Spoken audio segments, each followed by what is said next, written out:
अस्सलाम वालेकुम वरहमतुल्लाहि वबरकातुहू।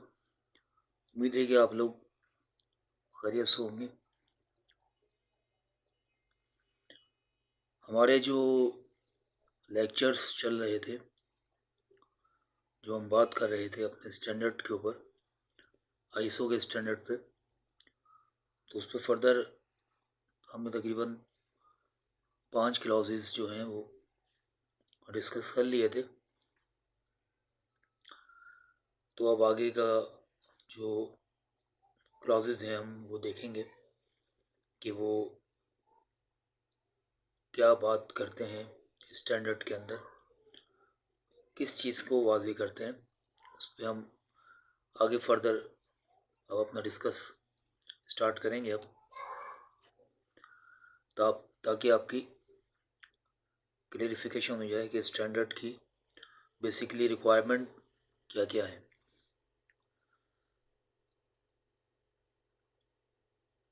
अभी हम प्रोसीड करते हैं क्लाउज नंबर 6 पे। इसमें बात होती है प्लानिंग की। प्लानिंग की जाती है आपके अंदर, आपके क्वालिटी मैनेजमेंट सिस्टम के अंदर, जिसमें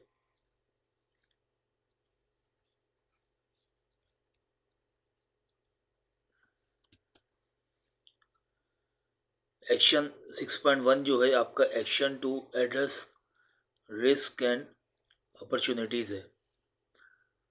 हमें एक्शन और एड्रेस करना है अपने रिस्क को एंड अपॉर्चुनिटीज़ को, कि जो रिस्क को मिनिमाइज़ कर सकें प्रोसेस के, और अपॉर्चुनिटीज़ फॉर इम्प्रूवमेंट को हमें आइडेंटिफाई करना है अपना, और उसके एक्शंस हमने बनाने हैं क्वालिटी मैनेजमेंट सिस्टम के अंदर।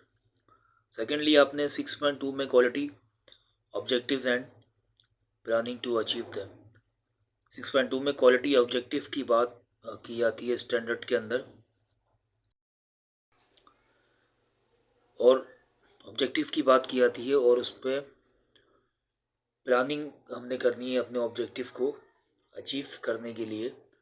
जो भी ऑर्गेनाइजेशन ने डिफ़ाइन किए हैं, ऑर्गेनाइजेशन ने अपने लिए और अपने सब डिपार्टमेंट्स के लिए जो भी ऑब्जेक्टिव किए हैं, उसमें फिर वो फर्दर उसमें उसको प्लान करेगी अचीवमेंट के लिए। तीसरा जो 6.3 है, उसमें हमने प्लानिंग करनी है अगर कोई चेंज वाकई होती है हमारी ऑब्जेक्टिव्स के अंदर या क्वालिटी मैनेजमेंट सिस्टम के अंदर, कोई भी चेंज वाकई हो, उसे थ्रू प्रॉपर चैनल प्लानिंग करने के साथ साथ उसे चेंज करना है हमने।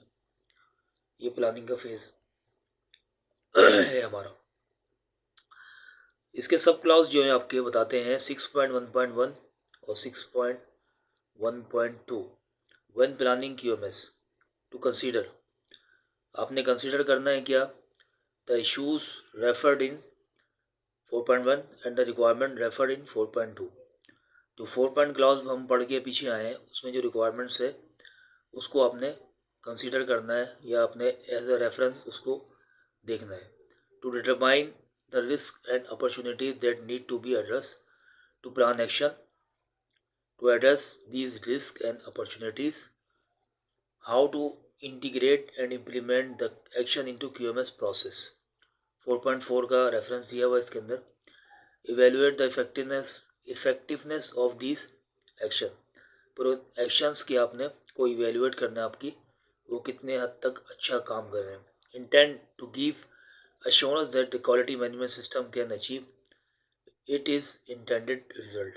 क्वालिटी मैनेजमेंट सिस्टम जो है अपना, जो उसके इंटेंडेड रिजल्ट है, उसे हासिल कर भी रहा है या नहीं कर रहा। इन्हांस डिज़ायरेबल इफेक्ट, प्रिवेंट और reduce undesirable effect, achievement improvement. ठीक है, इस पर हमने काम करना है।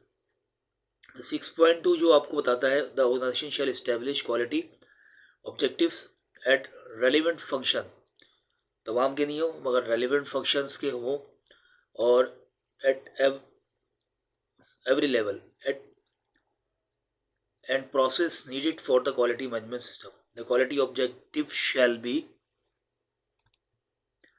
take into account applicable requirements, be relevant to conformity of the product and services and to enhance of customer satisfaction. Quality management के जो ऑब्जेक्टिव्स हैं या डिपार्टमेंट के जो ऑब्जेक्टिव्स हैं वो आपकी प्रोडक्ट से रिलेटेड होने चाहिए, इंटीग्रेट करते हो उसको प्रोडक्ट को, और उसमें सिस्टम की इम्प्रूवमेंट भी हो रही है और प्रोसेस की भी इम्प्रूवमेंट हो रही हो। तो ऐसे हमने क्वालिटी ऑब्जेक्टिव्स डिफाइन करने, मॉनिटर करना, इसको कम्युनिकेटेड होनी चाहिए वो डिपार्टमेंट को, और अपडेट अगर नीड है उसमें अपडेट की। अगर हमने कुछ इस साल कुछ ऑब्जेक्टिव्स अपने सेलेक्ट किए थे और उस पर हम काम भी किया हमने, मगर जो हमारा डिज़ायर्ड रिजल्ट हम हासिल नहीं कर पाए, जो हमने टारगेट सेट किए थे तो वो हासिल नहीं कर पाए, तो वो लाजमी सी बात है, तो उसे हम अपडेट करेंगे अकॉर्डिंगली कि अब हमारा टारगेट अचीव नहीं हुआ है, तो हम नेक्स्ट ईयर में इसको हम कोशिश करेंगे कि अचीव हो जाए। कम्युनिकेटेड हो अपने डाउन द लाइन तमाम लोगों को, जिस डिपार्टमेंट के भी ऑब्जेक्टिव्स हैं आपके पास, और अपडेट करें उसको एज appropriate.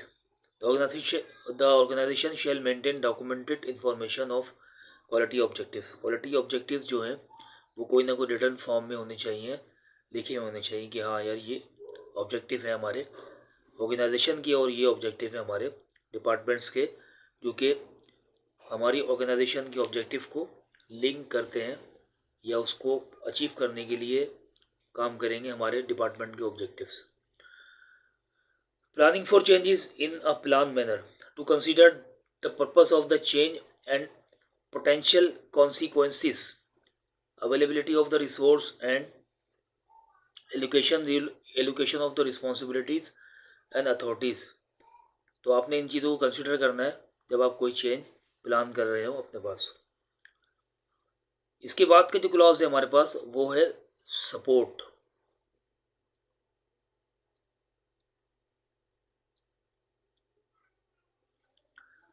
सपोर्ट में हम बात करते हैं, 7 नंबर का क्लॉज है हमारा प्लानिंग के बाद सपोर्ट।